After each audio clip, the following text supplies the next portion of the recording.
Assalamualaikum warahmatullahi wabarakatuh.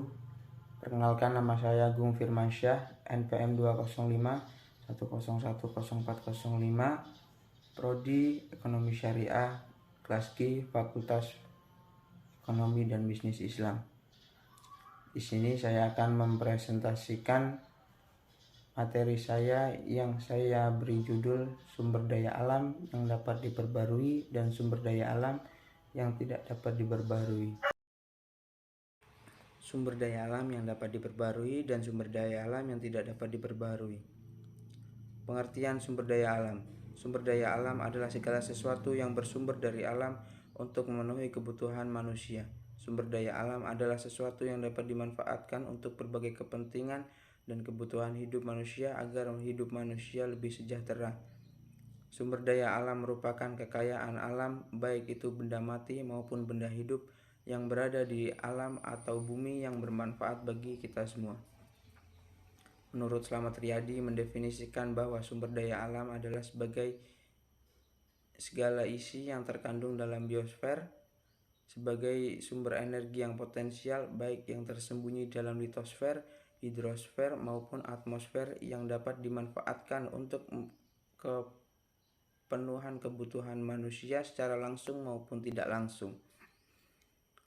Menurut Herman Hairman JS menyatakan bahwa sumber daya alam adalah sumber daya yang terbentuk karena kekuatan alami, misalnya seperti tanah, air dan perairan, udara dan ruang, mineral, bentang alam, panas bumi dan gas bumi, angin, pasang surut, dan arus laut. Sumber daya alam adalah semua kekayaan yang berupa benda mati maupun benda hidup yang berada di bumi dan dapat dimanfaatkan untuk memenuhi kebutuhan hidup manusia. Selanjutnya yaitu sumber daya alam yang dapat diperbarui.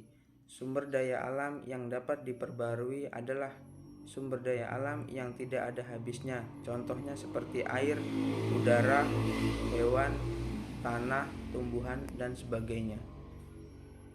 Yang selanjutnya yaitu adalah sumber daya alam yang tidak dapat diperbarui. Sumber daya alam yang tidak dapat diperbarui adalah sumber daya alam yang sangat sulit dihasilkan kembali setelah digunakan. Sumber daya alam jenis ini misalnya seperti minyak bumi, gas alam, dan barang-barang tambang lainnya. Pemanfaatan sumber daya alam yang tidak dapat diperbarui harus dilakukan dengan bijaksana supaya sumber daya alam tersebut dapat memberikan manfaat yang maksimal. Sumber daya alam yang tidak dapat diperbarui merupakan jenis kekayaan alam yang dengan pemakaian terbatas. Artinya jika itu dipakai terus-menerus akan habis dan masa regenerasinya akan memakan waktu tidak sebentar, bisa puluhan hingga ratusan tahun. Inilah alasan mengapa jenis sumber daya alam ini harus diolah sebaik mungkin dan pemanfaatannya dibatasi agar dapat digunakan dalam jangka waktu yang panjang. Demikian dapat dinikmati oleh beberapa generasi. Sumber daya alam yang tidak dapat diperbaiki ini contohnya adalah mineral, logam, emas, besi, batu bara, minyak bumi, dan sebagainya. Jenis sumber daya alam tersebut banyak digunakan untuk berbagai kebutuhan manusia saat ini. Sifat dari sumber daya alam yang tidak dapat diperbarui adalah yang pertama yaitu jumlahnya terbatas dan bisa habis dalam jangka waktu tertentu. Yang kedua, waktu terbentuknya sangat lama, bisa mencapai puluhan hingga ratusan tahun, sehingga tidak bisa diperoleh dalam waktu singkat.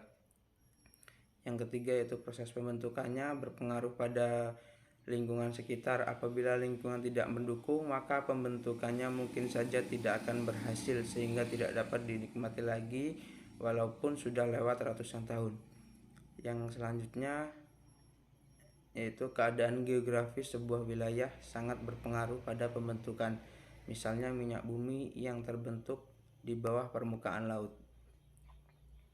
Ada beberapa contoh nyata sumber daya yang masuk dalam kategori tidak dapat diperbarui. Sumber daya alam semacam ini digunakan di berbagai aspek kehidupan seperti emas, besi, aluminium, minyak bumi, gas alam, dan batu bara. Kesimpulannya yaitu sumber daya alam akan menjadi lebih bermanfaat jika dikelola dengan benar dan tetap diperhatikan nilai-nilai kelestarian sumber daya alam serta tanpa mengakibatkan sifat kemanusiaan sebagai dampak dari sumber daya alam tersebut.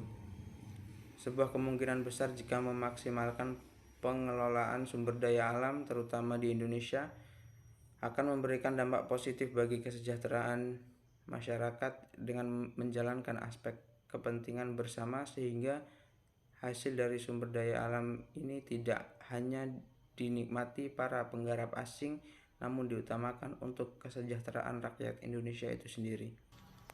Demikianlah presentasi yang dapat saya sampaikan. Saya akhiri. Wassalamualaikum warahmatullahi wabarakatuh.